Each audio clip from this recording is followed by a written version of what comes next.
حضرت سیدنا سلمان فارسی رضی اللہ تعالی عنہ فرماتے ہیں کہ شعبان کی آخری تاریخ کو حضور نے ایک خطبہ ارشاد کیا۔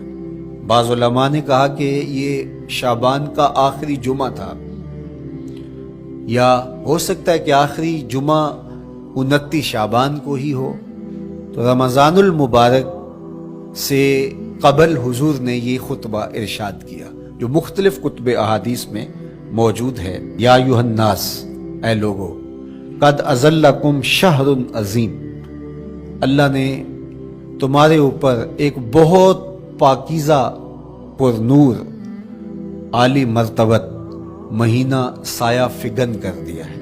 شہر فیہ لیلۃ خیر من الف شہر، اس مہینے میں ایک ایسی رات ہے جو 1000 مہینے سے بہتر ہے۔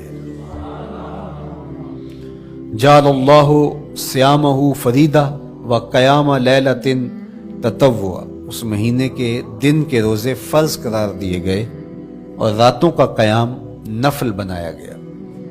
تراویح کی صورت کے اندر راتوں کے قیام کا ماحول پیدا ہوتا ہے، صلاۃ اللیل پڑھی جاتی ہے، نوافل پڑھے جاتے ہیں کثرت کے ساتھ۔ یہ اس مہینے کی شانیں ہیں، یہ اس مہینے کی رونقیں ہیں۔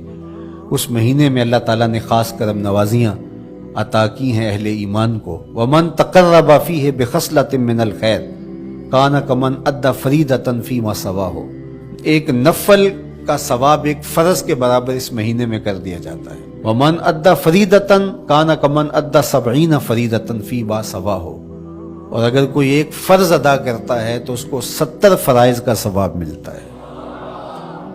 اس قدر نیکیوں کا اجر بڑھا دیا جاتا ہے، ان کی قیمت بڑھا دی جاتی ہے اس مہینے میں۔ اور پھر ارشاد فرمایا وَهُوَ شَهْرُ الصَّبْرِ، یہ صبر کا مہینہ ہے۔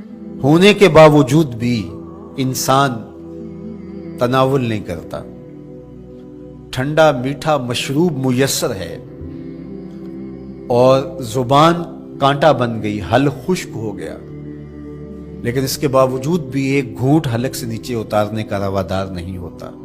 وضو کرتے بھی احتیاط کرتا ہے کوئی قطرہ آب حلق سے نیچے نہ ٹپک جائے، تو یہ صبر سکھاتا ہے۔ جب ہو بھی تو انسان اس سے گریز کرے، تو جب ہوگا نہیں تو پھر انسان صبر کا عادی بن جاتا ہے، تو یہ صبر کی عادت ڈالتا ہے۔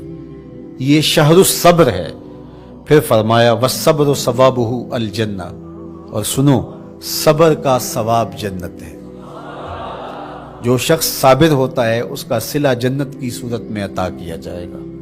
وَشَهْرُ الْمَوَاسَاتِ، اور یہ ہمدردی کا مہینہ ہے، باہمی پیار کا مہینہ ہے، الفتیں بانٹنے کا مہینہ ہے، نرم دلی کا مہینہ ہے، ایک دوسرے کے احساس کا مہینہ ہے۔ جب کوئی شخص بھوک اور پیاس کاٹتا ہے تو اس کو پھر محسوس ہوتا ہے، بالخصوص امراء، کہ بھوک کیا بلا ہوتی ہے، اور جو نان شبینہ کو ترستے ہیں اور جنہیں کھانا میسر نہیں آتا ان کی زندگیاں کتنی تلخ ہوتی ہیں۔ تو بھوک اور پیاس احساس پیدا کرتی ہے ان لوگوں کا کہ جو اللہ کی دی ہوئی نعمتوں سے محروم ہیں۔ تو اس لیے یہ ایک قسم کا رحم دلی کا مہینہ ہے، پیار بانٹنے کا مہینہ ہے، یہ الفتیں تقسیم کرنے کا مہینہ ہے۔ وَشَهْرٌ يُزَادُ فِيهِ رِزْقُ الْمُؤْمِنِ، اور یہ ایسا مبارک مہینہ ہے جس میں مومن کا رزق بڑھا دیا جاتا ہے۔ روزہ کھانا بچانے کے لیے، یہ اخراجات کم کرنے کے لیے نہیں ہے، بلکہ اس میں آپ کا رزق اور بڑھ جاتا ہے۔ ایسی ایسی نعمتیں کھانے کو ان لوگوں کو بھی نصیب ہو جاتی ہیں عام دنوں میں جو ان کا مقسوم نہیں ہوتی۔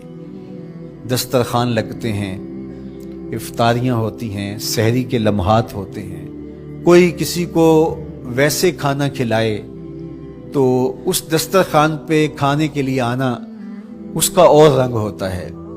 لیکن افطار کا دسترخوان جب بچھتا ہے اور لوگ جب اس کے اوپر آتے ہیں، امیر بھی آتے ہیں، غریب بھی آتے ہیں، تو اللہ کی دی ہوئی نعمتیں جو دسترخوان پہ پڑی ہوتی ہیں ان کو اٹھاتے ہیں، کام و دہن کی تسکین کا سامان کرتے ہیں،